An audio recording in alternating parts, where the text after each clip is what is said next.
Tapos yung asawa mo, aalis na madaling araw, uuwi ng gabi kasi ginagawa niya yung best niya to provide for our family kasi pahalamunin ang dating ko nun. Di ba pag wala naman tayo sa barko, wala naman din tayong source of income. Dahil ang goal nga naming mag-asawa is makapag-exam ako. Kasi sa totoo lang, mabagal akong kumilos. Mapapauwi ako ni Boston. Talagang napaka-confident ko nun na sinabi ko sa kanila na, Sir, kung hindi niyo ako bibigyan ng assurance, lilipat ako ng kumpanya. Gumanon pa si Captain Balanay nun dahil parang, ang angas naman nito. So parang nanlumo talaga ako nun. Napapikit na lang ako nun, pero alam mo yung sinabi ko nun. Kasi yung mga challenges na yan, dyan tayo na natututo. Dyan natin mas nakikilala yung sarili natin. So nung tumigil ako sa pagbabarko and tinulungan ko yung asawa ko dito sa business namin, para kang nag-back to zero. Hindi ko naman sinasabing matalino ako, pero competitive. Competitive ako nung high school. Ayoko na lalabas na mas matalino siya sa akin. So, nakikipagbarkada ako, pero at the same time, hindi ako nawawala sa Section 1 or Star Section during our time. Unfortunately, I think lahat naman ng mga seaman is hindi naman pinanganak na mayaman. Kaya nga nagseaman dahil walang pera na pampaaral. So, nung graduate ako noon ng high school, ang gusto ko talaga is maging architect. Kasi bata pa lang ako, gusto ko na talaga yung mga drawing ng bahay, interior designing. Kapag pumupunta kami sa isang lugar, hindi ako na-amaze sa ibang bagay, but na-amaze ako kung paano kinonstruct yung mga building. Ewan ko, basta ganun eh. Yun talaga yung interest ko noon. Unfortunately, nung nag-aral ako, ang nagpapaaral lang sa akin nun, yung kapatid ko, yung ate ko. So, hindi naman siya naging madali. Kaya, I ended up na hindi ko siya matuloy. Naka-first sem lang ako ng architecture. Kasi kumbaga para bang during that time, kinakain na rin ako ng pride ko. Dahil every time na nag-e-exam, 1 hour na nag-e-exam yung mga classmate ko, ako nasa labas. Hindi ako pinag-e-exam. Kasi binabalidate pa yung promissory note, yung slip. So, normally kasi kapag halimbawa hindi ka bayad sa tuition, hihingi ka ng ganong slip sa may admin office. Tapos yun ngayon yung dadali mo sa examination room. Ngayon, hindi ka na makakapag-exam kagad kasi i-verify pa nila yung slip mo na yon kung totoo ba siya o hindi. So, minsan inaabot ng 1 oras yun. Nasa labas lang ako ng classroom. Tapos yung mga kaklase ko, sila nag-i-exam.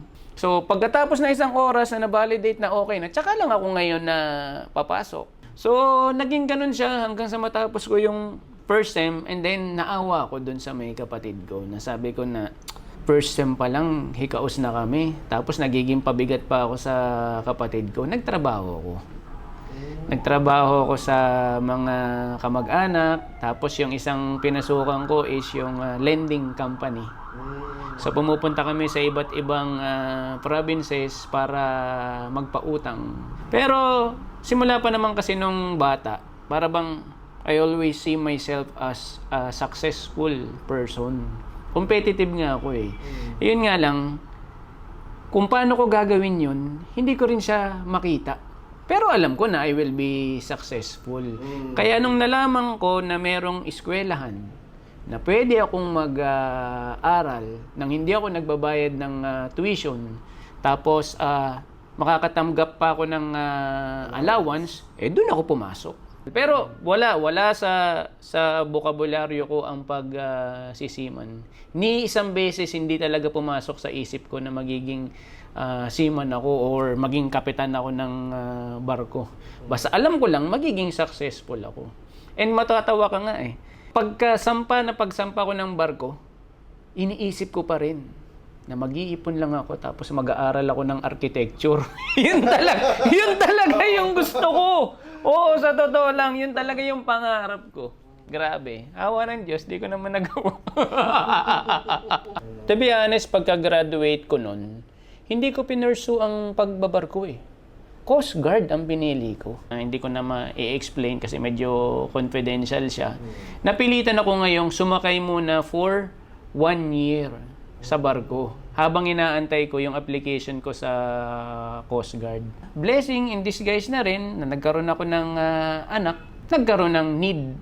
Tinuloy-tuloy ko na ngayon. Hindi na ako pwedeng tumambay kasi may anak na ako eh. Kung ako lang, didiskarte lang ako ng mga pustahan sa basketball, makakasurvive na kami ng asawa ko eh. Pero kung meron ka ng sinusuportahang bata, hindi na.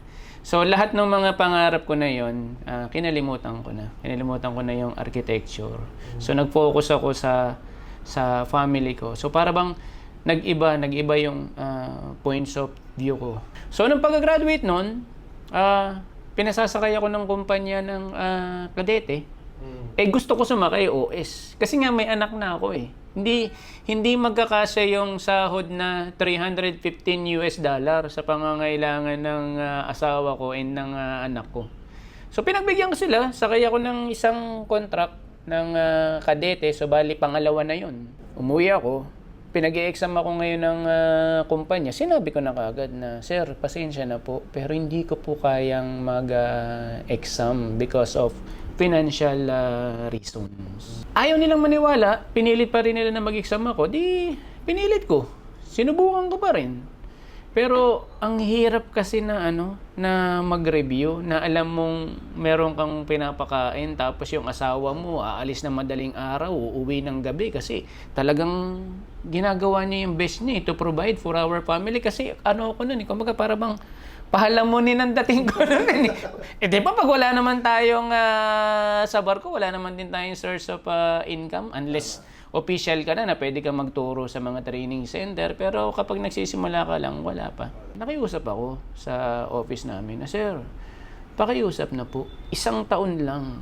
Pasakay niyo lang ako na isang kontrata as OS para lang makaipon ako ng pang-exam ko." So, to cut this story short, pinagbigyan naman nila ako. Pero pagkatapos ng isang kontrata ng OS na yon, talagang tinulungan ako ng asawa ko. Yung pera na kinita namin doon, hindi namin kinonsider na ang sahod ko is OS na. Talagang as much as possible, kung hindi pwedeng galawin yung pera na kinikita ako sa barko, talagang hindi namin gagalawin. Dahil ang goal nga naming mag-asawa is makapag-exam ako. Hindi pwede na magiging ratings ako sa barko. Kasi sa totoo lang, mabagal akong kumilos. Mapapauwi ako ni Boson. Hindi ako magaling magtok-tok ng kalawang or mamintura. Pupuls ako dun. Pagawin mo ako sa mga trabahong computer, mag-analyze sa mga problem, magaling ako dyan. Pero sa labor, mahina ako dyan. Alam mo kasi, sa totoo lang, things don't just happen to you eh. It happened because of you. Kung ano ba yung iniisip mo. Kung iniisip mo na mas magaling itong seafarer na to because galing siya sa ganitong eskwelahan, then lagi talaga siyang magiging mas magaling sa iyo. Kasi ikaw mismo ang nagbibigay ng limitation sa sarili mo. Pero sabi ko nga kanina, 'di ba? Hindi naman kami pinanganak na mayaman, kaya nga ako naging seaman eh. Pero I always believe in myself. I always believe na magiging successful ako. Kung paano ko marireach yung success na yon, hindi ko alam. Pero alam kong kusang darating na lang sa akin yan. Just like running a marathon. Tatakbo ka ng marathon, 42K. 42K, sandali lang. Na hindi nga ako gumigising sa umaga para maglakad eh. So bibiyakin mo ngayon yun, 42, gagawin mong 21, gagawin mong 16, gagawin mong 10, gagawin mong 5, gagawin mong 1, gagawin mong maglalakad ka lang, gagawin mong bibili ka pa lang ng rubber shoes or build mo pa lang yung habit ng pagising ng umaga. Pero nakita mo na kagad na ang gusto mo is makatapos ng 42K. Then, ibibreak mo siya ngayon sa habit na pagising ng umaga. Pero, ang nagiging common mistake ng mga tao, sa totoo lang, ilang beses ko nang sinasabi to sa kanila, they always focus on the goal. Like, for example, pagtakbo ng 42K. After nilang tumakbo ng 42K or after nilang makatapos ng Ironman, wala na. babalik sila ngayon sa dating personality nila. Para sa kanila, na-reach na nila yung goal nila. So, ang lagi kong sinasabi sa kanila, yes, maganda yung magkaroon ka ng goal. 42 kilometer na marathon, or Ironman, or maging kapitan. Pero, goal lang yon to set you direction. Kapag nag-focus ka ngayon na doon, regardless, kung ma-reach mo man yung goal mo na yon kagad o hindi, may enjoy mo yung journey. Na-build mo na ngayon yung habit. So ito, ngayon, yung business namin, para ko na lang siyang tinatrato na isang malaking barko. Yung mga habit na na-develop ko, management ng mga tao, communication sa mga kausap namin, and then yung self-discipline, time management, etc. Lahat naman yan nasa barko. Hindi nila alam na ang dami mong madedevelop sa pagbabarko na pwede mong dalhin sa pagiging isang negosyante. Di ba pag kapitan ka, gumagawa ka ng accounting report? Tinitingnan mo kung magkano yung expenses nyo, nagtatabi ka ng mga resibo. Pagdating dito sa negosyo, ganun din yun. Kung di mo ginawa yan, yari ka sa BIR. So, through time and through experience, mas nagiging klaro na sa akin yun. Like for example, nung bago ako makatapos ng Ironman last June, nakikita ko na talaga yung sarili ko. Na tumatawid ako doon ng finish line. Tapos nandoon yung asawa ko, yung mga anak ko. Ganun ko na siya binivisualize. At the same time, pati yung ibang mga plano ko sa buhay, actually nakasulat lahat yan. Meron akong maliit na notebook na lagi kong binibit-bit. Ang dami niya, no? Oh, tingnan mo. Di ba? Itong maliit na notebook ko na to, sinusulat ko dito kung ano yung mga ginagawa ko o mga balak kong gawin sa loob ng isang araw. Ayan, di ba? Nandiyan yan. Kung ano yung mga habits na binibuild ko. And then dito, sa likuran, yan, mapapansin mo, who I want to become. Nakalagay na dyan kung ano yung gusto ko, kung ano na yung na-reach ko, kung kailan ko siya gustong ma-reach. Meron akong ganitong notebook nung graduate ako noon. At nakalagay na doon kung kailan ako makakapag-exam, kailan ako magiging third mate, kailan ako magiging second mate, chief mate, kapitan. Tapos, lahat ng mga nangyayari sa buhay ko, sinusulat ko talaga yon. Tapos, as I write again from the beginning, no, like, ano bang gusto ko maging, 2025 to. Ito, 2029. Ito, 2035. Mas re-reinforce ngayon sa akin yung focus, yung clarity, kung ano ba talaga yung gusto kong maging. Sabi ng iba, parang imposible naman yung sinasabi mo. Ang corny mo naman. Well, hindi ko sila masisisi, no? Pero if that works for me, stick lang ako dun. Hindi naman natin masasabing pare-parehas tayo ng journey. Kumbaga, every person is unique. Kaya nga, ang madalas na sinasabi ko sa mga kausap ko, pwede mo silang gamitin as a guide, pero wag mo silang kokopyahin. Kasi meron silang strength and meron din silang weakness. Like for example, ako, bopuls nga ako sa pagkakatok ng kalawang, di ba? Pero every time na magkakaroon ng problema sa computer, sir, try ko baka kaya kong isolve yan. During our time, bibihira pa yung masyadong marunong sa computer. Di lahat, pati mga communication na hindi nila mapagana, na kailangan mo lang palang palitan yung setting, ako nagtsatsagang magbasa nun. Kaya every time na may problema, asan si Cadet? Tawagin nga si Cadet dito, pumunta. Nalibre ako ngayon sa pangangatok, which is weakness ko nga. Nag-focus ako sa strength ko na pagbabasa ng mga manual tsaka computer. Nung pinapirma ako ng kontrata, kasi nga may lisensya na ako, di ba? Sabi ko, hindi, sasakay ako Kadete. And ang gusto kong sasakyan na barko is yung barko na meron akong chance na ma-promote as third mate. Kung hindi niyo ako mabibigyan ng assurance na ganun, lilipat ako ng kumpanya. As Kadete, di ba? Ganun kalaki yung confidence ko sa sarili ko. Kasi wala akong sinasayang na oras eh. I don't know kung may makakarinig nito ng mga kasama ko dati sa barko. During coffee break, magtitimpla lang ako ng kape. Itong tasa ng kape na to, dadalhin ko to sa kabina ko. Pagdating ko ngayon sa kabina ko, ang gagawin ko, nagbabasa ako. Talagang nag-aaral ako. Wala akong pinapalampas na oras. Kasi meron akong gustong ma-reach eh. And naniniwala ako na kaya ko yun. Hindi naman pwedeng puro ka na lang paniniwala o tiwala, pero wala ka namang ginagawang action. So kailangan, you have to do your part. Nagdadasal ka na gusto mo maging ganyan. Ang tanong, in 24 hours, ilang oras ang nilaan mo para sa pangarap mo? Talagang napaka-confident ko nun na sinabi ko sa kanila na, sir, kung hindi niyo ako bibigyan ng assurance na mapopromote ako dyan, lilipat ako ng kumpanya. Ang kausap ko pa nun si Captain Balanay. Medyo gumanon pa si Captain Balanay nun dahil parang ang angas naman nito. So eto na ngayon. Pinapirma ako ngayon. 2 buwan na kadete and 8 months na third mate. Dahil lang sa lakas ng loob ko and confidence sa sarili ko. Pero, pagbigay sa akin ng ticket, dahil paalis na ako, pinapirma ako ng panibagong kontrata. Na hindi daw pumayag yung principal na ganun ang kontrata ko. Kung magaling daw talaga ako, kaya kong pumirma ng 8 months na kadete. And kapag napakita ko na talagang deserve ako na ma-promote, doon lang daw ako bibigyan ng kontrata for third mate. Hindi daw pwede yung gusto kong mangyari na 2 buwan lang yung pipirmahan ko na na kadete, tapos yung 8 months na susunod is third mate. Wala daw ganun.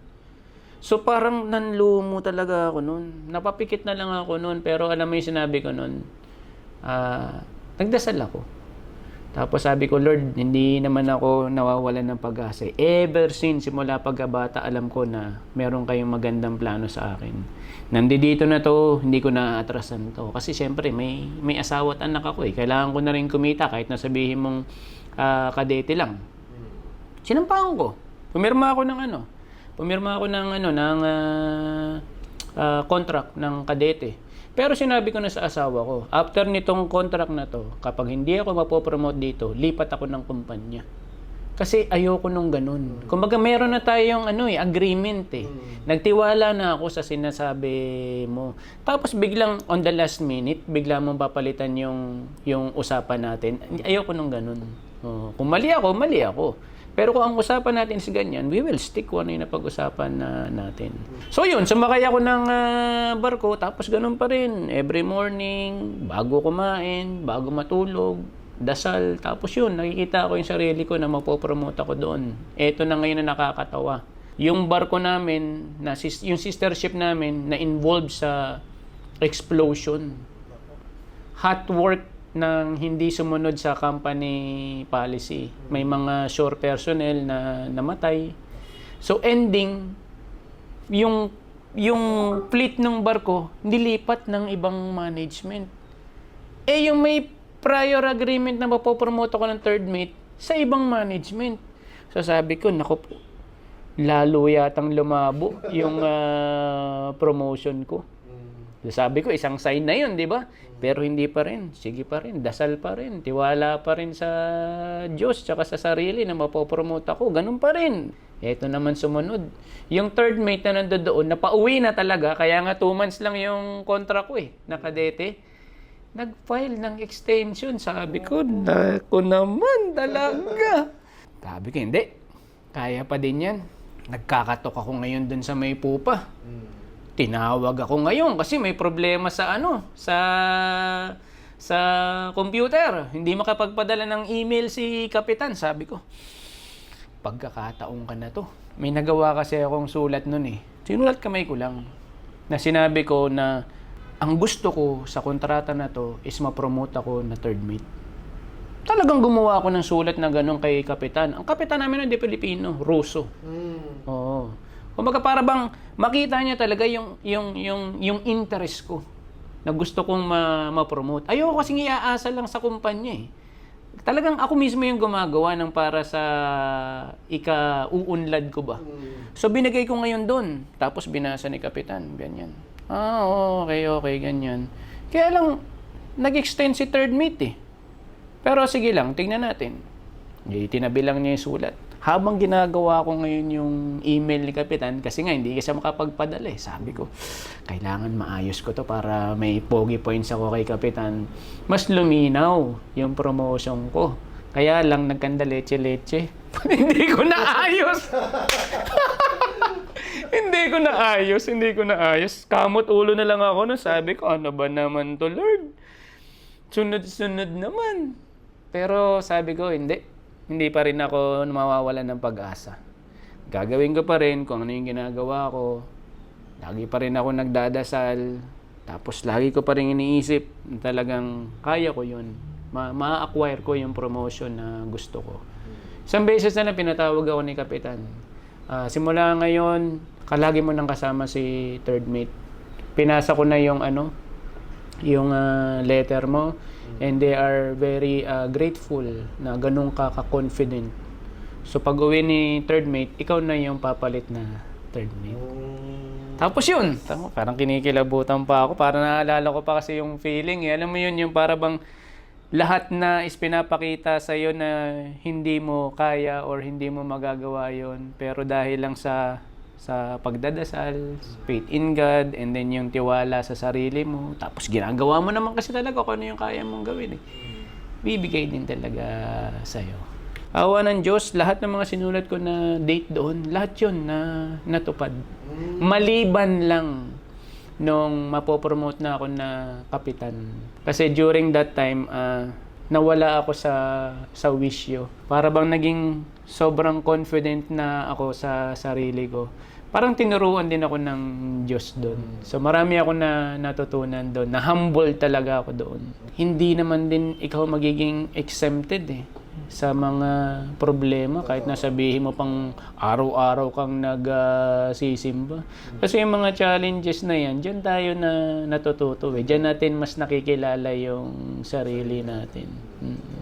Kaya nga, against talaga ako sa mga sasabihin na mag-a-apply pero kailangan ng backer. Parang pinagkait mo yung sarili mo na ma-reject ka.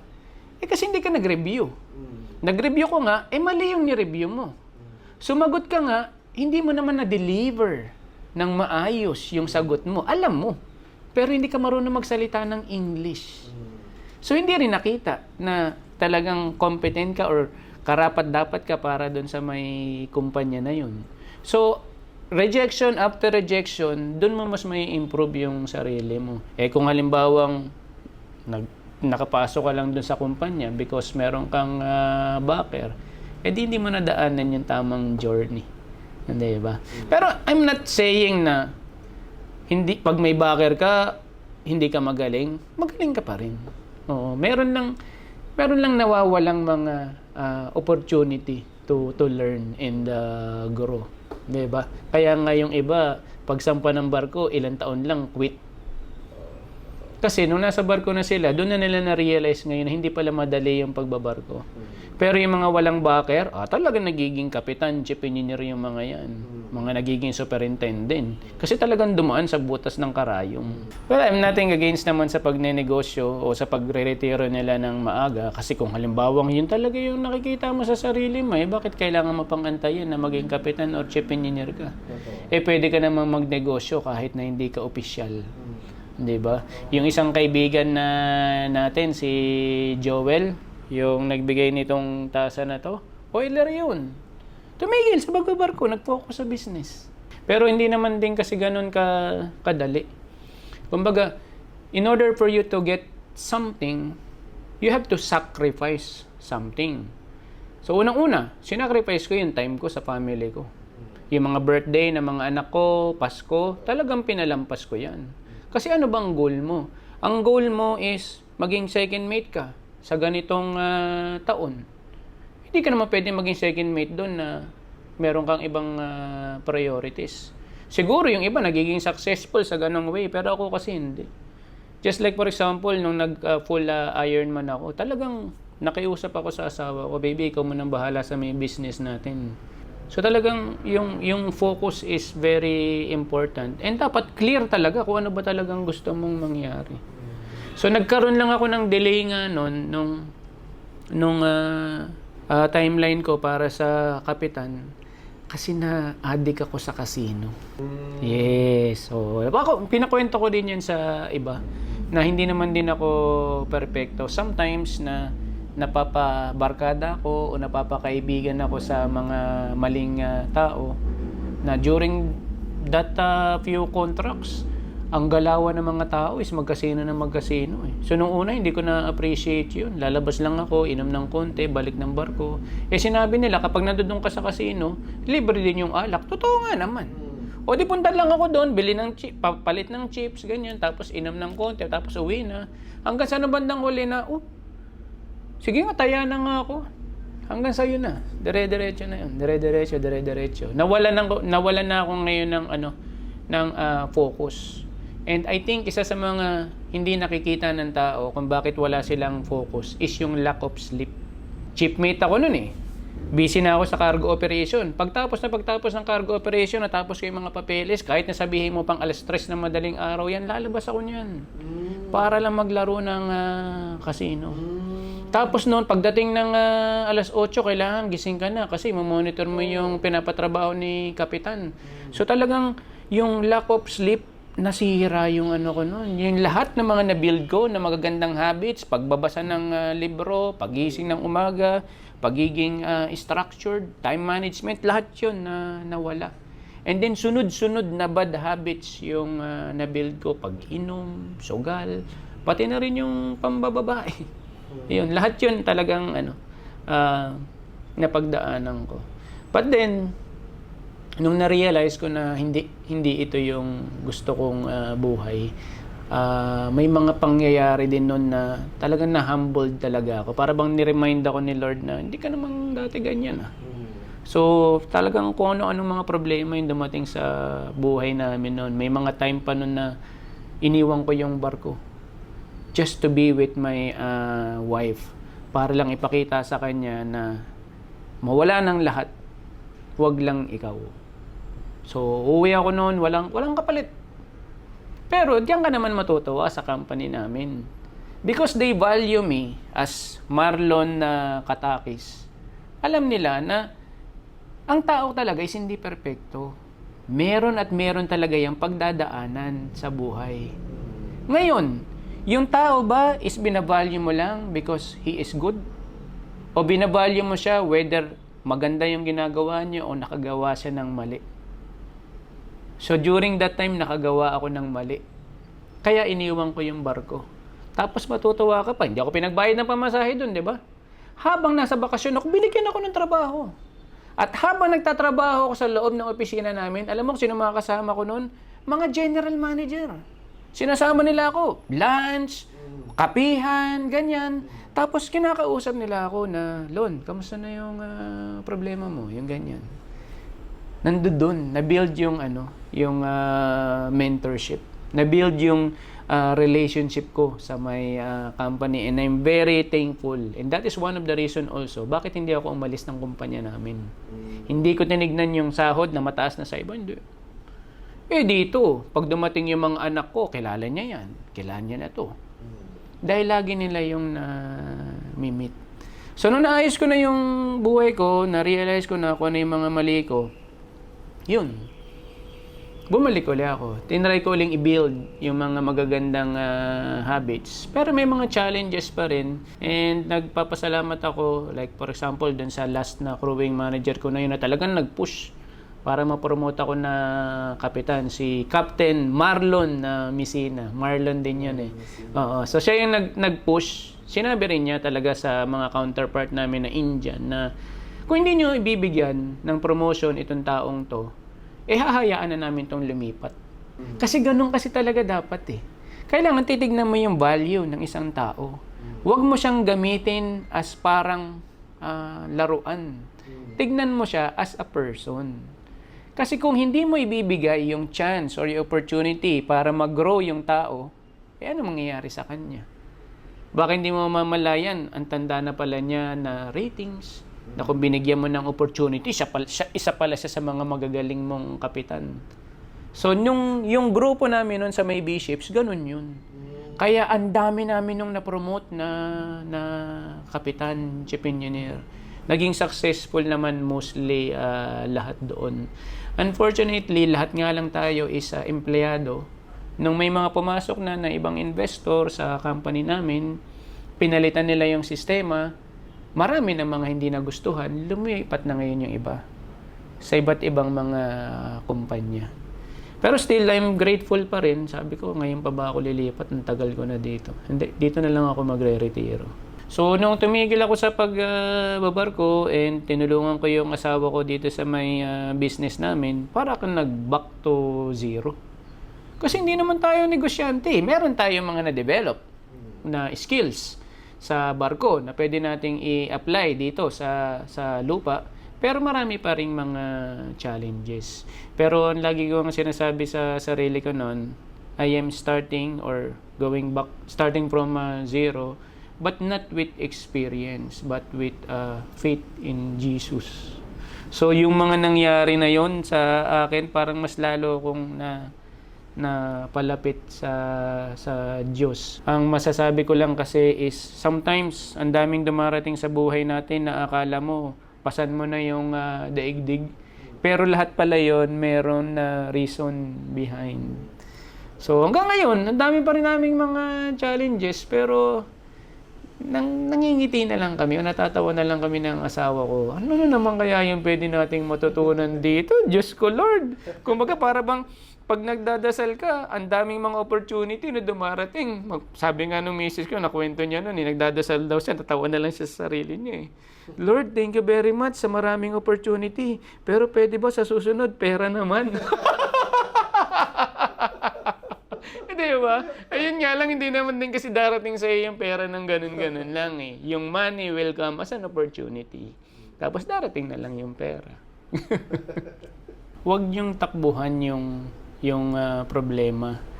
Kasi every problem, meron naman niyang solusyon. Kung yung dumating sa buhay mo, walang solusyon, hindi yan problema. Ang problema, laging merong solusyon yan. So, isipin nyo lang, ano ba yung solusyon doon sa may problema na yon? And then, yun nga, sinabi ko nga kanina na things don't just happen to you. They happen because of you. You attract success because of who you are. You need to subconsciously understand that nothing occurs randomly and that you are directly or indirectly responsible for the things in your life. Huwag mong isisi na hindi ka pinanganak na mayaman. Huwag mong isisi na hindi ka nakapag-aaral ng maayos kasi nung nag-aaral ka pa lang sa school nyo, struggling ka, working student ka. Lahat ng mga pinagdaanan mo na yan, nangyari sa iyo yan because merong magandang purpose si Lord sa iyo. Kalimutan mo na yung past and focus sa future. And hindi ka makaka-focus sa future mo kung ikaw mismo sa sarili mo walang clarity. Ano ba yung gusto mong marating in the future? Gusto mong maging kapitan? Gusto mong maging chief engineer? Ang tanong, do you have the self-discipline to be a master or a successful chief engineer in the future? So yung self-discipline, pwede mo namang i-apply yan eh. Kahit na hindi ka pa nga nakakapagbarko. Gising ka ng umaga. Mag-exercise ka. Allocate time to read. So mag-focus ka sa mga bagay na kaya mong kontrolin. Huwag kang mag-focus sa mga kumpanya na hindi tumatanggap sa iyo. Di mag-apply ka sa iba. Huwag kang mag-focus sa crewing manager mo na hindi nakikita yung value mo kaya hindi ka napopromote. Mag-ipon ka sa kontrata mo ngayon at maghanap ka ng ibang kumpanya. Kumpanya na makikita yung value mo. At the end of the day, ikaw lang ang bibit-bit sa sarili mo. Kung magiging successful ka or magiging failure ka, it is because of you. And para masigurado mo na magiging successful ka in the future, you have to change your mindset. Kung kinaya ng iba, kakayanin mo rin. Pero, syempre, meron tayong kanya-kanyang unique skills or abilities. Meron tayong kanya-kanyang strength and weakness. focus ka sa strength mo. Kagaya ko nga, hindi ako mahilig mangatok. Hindi ako magaling mangatok o mamintura. So, nag-focus ako sa strength ko. And, yun lang. Pwede ba natin gawing araw-araw to? Thank you, Jay. Thank you. Sobra. Thank you.